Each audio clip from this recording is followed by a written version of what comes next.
Hello friends, so this is my video related to Jan 26 exams. I recently completed my exams. This is what I felt during giving my exams and after everything is completed.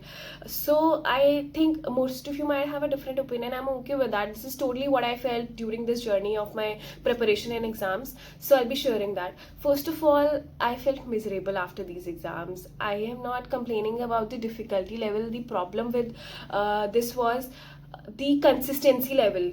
Okay, matlab ek do attempts they were really easy, like a cakewalk. Okay, and then average. Okay, and 26 exams, Jan 26 exams, they were here like hell difficult. Okay, so I really had a problem with that. I know nothing will happen, or maybe it will happen. I can't say about it, but it's just something that was in my mind. Like at a point I thought ki it's not about the hard work you are doing, it is totally luck based. If I would have given my exam in September, अगर मैं मई में देती या आने वाले मई में देती, अब पता नहीं कैसे होंगे तब के एग्जाम्स, तो things would have been different. I wouldn't have felt like this. मतलब these are all these things that are coming into my mind. I know it is purely overthinking, you can say, या जो भी है, but I know most of you might be feeling the same. I posted a message, I'll put it here on Telegram कि यार this is, मतलब मेरे को तो अब एक पॉइंट पे ये टोटली लक बेस्ड लगने लग गया है कि इतना इनकन्सिस्टेंसी लेवल है, या डिफिकल्टी कभी इजी है कभी डिफिकल्ट है. भाई I totally agree, it's a professional exam, तो डिफिकल्टी लेवल यहीं रखो ना. एक यहाँ पे है, फिर तुम एक यहाँ पहुँचा दे रहे हो. What is this, I mean. And ठीक है, okay, I will deal with it.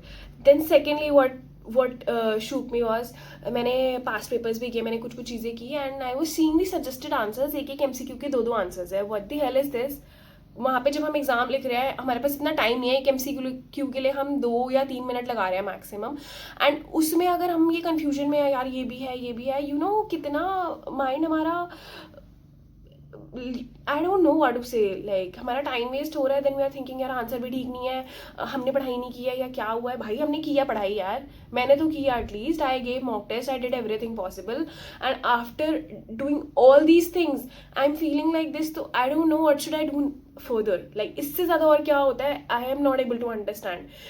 अगर मेरी कहीं गलती है, मेरी मेहनत में गलती है, आई वुड हैव अग्रीड यार ठीक है. जब होता है ना, तुम्हें पता होता है तुम्हारी मेहनत का है, तुमने कितनी प्रिपरेशन की है, क्या ठीक है, मतलब ओके ये दे के देखते हैं. But no, I was not on that page. I was 100% sure in December की मेरी preparation is here. I have given mock test, I have did everything possible, मुझे सब आता भी है. ओके, तो मेरे पेपर अच्छे जाने वाले हैं, और after exams I be confident कि मेरे एग्जाम्स तो अच्छे गए, I be clearing it, and I will move forward to do whatever I have plan. But now I don't know, I really don't know what to do. मैं आगे की तैयारी शुरू करूँ, जो मैंने प्लान किया था वो करूँ. I mean really I am feeling miserable right now. Okay, एक लड़की ने पोस्ट डाला था, I put it over her. She said she locked herself since last 6 months. She did 6 mock papers for each subject. She was aiming for rank, and now she is at that situation. She don't know how to even pass the exams. Like, really? Are you even imagining giving 6 mock tests per subject?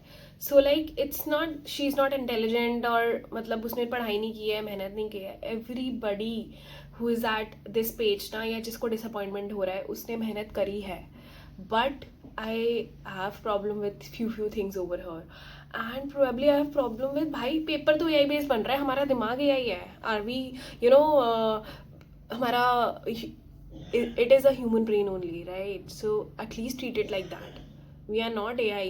आप case studies बना रहे हो AI से, आप सब कर रहे हो, एटलीस्ट ठीक तो रखो उसको यार. उस मोमेंट पे वी आर थिंकिंग कि यार कुछ बाद में हम उसमें टाइम वेस्ट कर दे रहे हैं क्वेश्चन में 5-6 minute, and then we hear that ये तो क्वेश्चन ही गलत था. What the hell. भाई तुम स्टूडेंट्स को तो इधर देखना चाह रहे हो कि उनका लेवल बढ़ जाए, एंड यू नो बहुत अच्छे चार्टर्ड अकाउंटेंट्स निकले, बट एग्जाम का लेवल भी तो उधर रखो कि क्वेश्चन गलत ना हो, जो भी है सब कुछ ठीक हो. एटलीस्ट अगर एग्जाम गलत भी जा रहा है ना, so we are here thinking कि ठीक है हमारी मेहनत में कोई गलती होगी, माइट भी कुछ तो छूट गया होगा, बट थिंकिंग लाइक यार शायद लकी काम नहीं कर रहा, क्वेश्चन ही गलत हैं, ग्रेस मार्क्स मिल जाएंगे, ये हो जाएगा वो हो जाएगा. What is all this. I am really, you know, frustrated because of I don't know what to exactly say right now, but this is really frustrating. I don't know what I'll be doing right now after exams. For sure, I'll be evaluating my marks for now. आज मैं ये करती हूँ and then let's see अगर मुझे कहीं पे भी डाउट हो रहा होगा या वो तो होगा. आई नो एक दो सब्जेक्ट में I be starting preparing with in 1 or 2 weeks, because एक तो रिजल्ट इतना लेट आएगा, मार्च में आएगा, then we will have only 40 days 45 days probably to in our May exams. I don't want to be at that space कि मैं again इतना stress में हूँ कि यार इतने कम दिन बचे हैं, इतने सारे सब्जेक्ट्स पढ़ रहे हैं. I don't want to be in that space. Yeah, I had a problem with IVS too. भाई क्या है ये, मतलब एक लड़की वो जा रही है बेचारी सूटकेस लेके, इतना सारा लगेज लेके, ठीक है, and she fell down before her exams. उसको चोट भी आई यार. मतलब आई एम नॉट अंडरस्टैंडिंग है हमारी क्या नॉलेज बढ़ रही है इससे.